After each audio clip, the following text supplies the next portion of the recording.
Master Mother here. Welcome to the Hour of the Beast.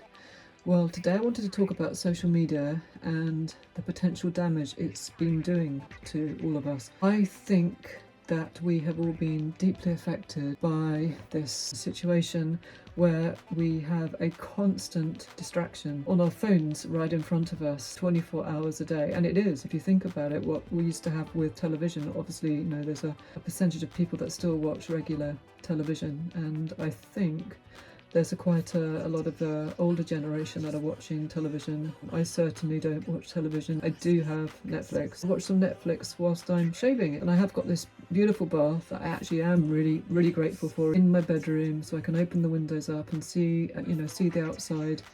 All the trees and the sky in the evening, and I light candles around it. Watch a little bit more of the Netflix whilst I'm in the bath for half an hour. I might watch another 20 minutes, half an hour in bed before I fall asleep, and that's it for movies or entertainment for me. It can take me 2 or 3 or 4 days to watch one 2.5 hour movie. I don't scroll through social media hardly at all. There's a few people I'm following. My daughter, she does fantastic photography and videos. I really don't like Facebook, I've just got to be honest. So when I do the Witching Hour, I post it up there and I just come off it. And this is what I wanted to talk about. I've known this for years, and for me it was all about Facebook, that all the fake, just the fake lifestyles of people.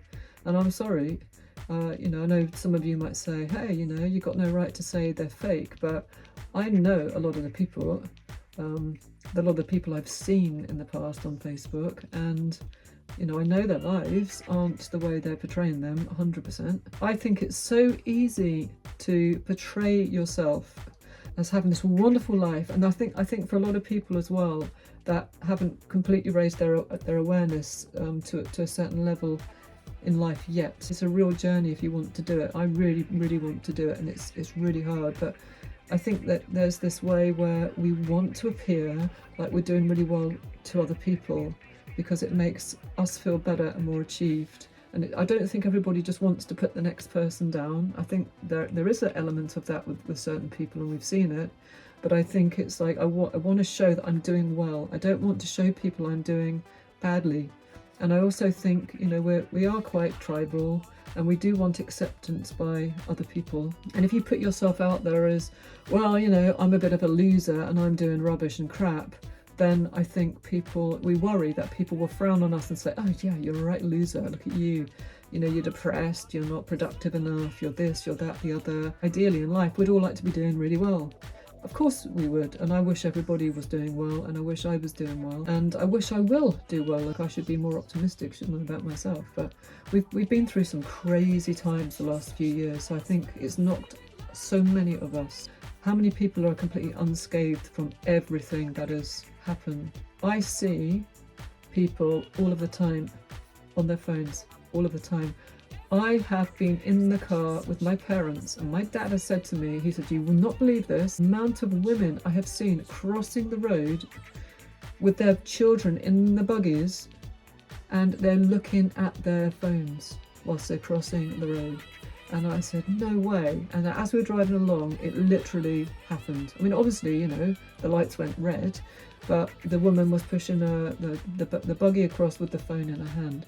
And then it happened again. Majority of people I see on their phone, on their phone, on their phone.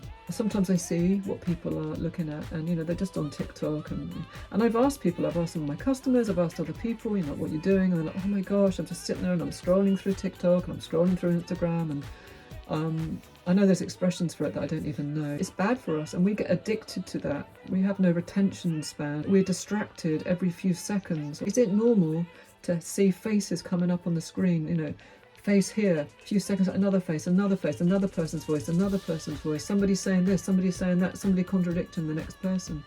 It's unhealthy. What has it done to us? What is it doing to us? Are we feeling agitated? Are we feeling confused? Are we not sure how to live our lives in an authentic and real way anymore? Should we listen to all this advice that we're hearing on social media? Should we be looking at all of these beautiful people? How much notice should we be taking? Should we be believing that everybody else is living this really wonderful, balanced life with fantastic relationships and great kids and great, amazing holidays and beautiful houses? How much of this is actually in reality? reality. Do I think social media is dangerous? I think the damage is done and it's only going to get worse. What it's doing for the young people, what it's doing for the older people, what it's doing for the people in the middle. I think it's making us agitated. I think social media is making us anxious. I think social media is making us depressed.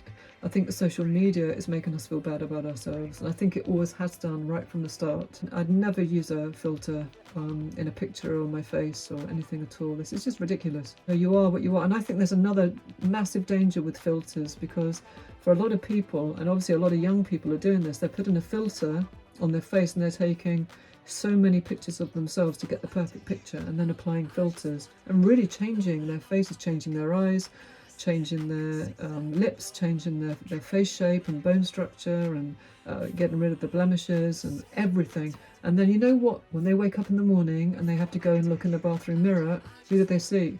There's no filter there. There's no filter. And I think that causes so much distress and anxiety, like on an unconscious level. And what does it do? Then all of the time they need to constantly apply this fakeness to themselves that isn't real. And if you're living a life that isn't authentic at all, and you know, as in physically, this is not who I am, then you're going to feel very agitated and disconcerted and not quite sure who you are, and get too used to this fake, you know, Vogue photoshopped version of yourself that isn't really real. I don't know what you guys think, but that's my opinion on the dangers of social media. I think it's so noisy and it's so busy.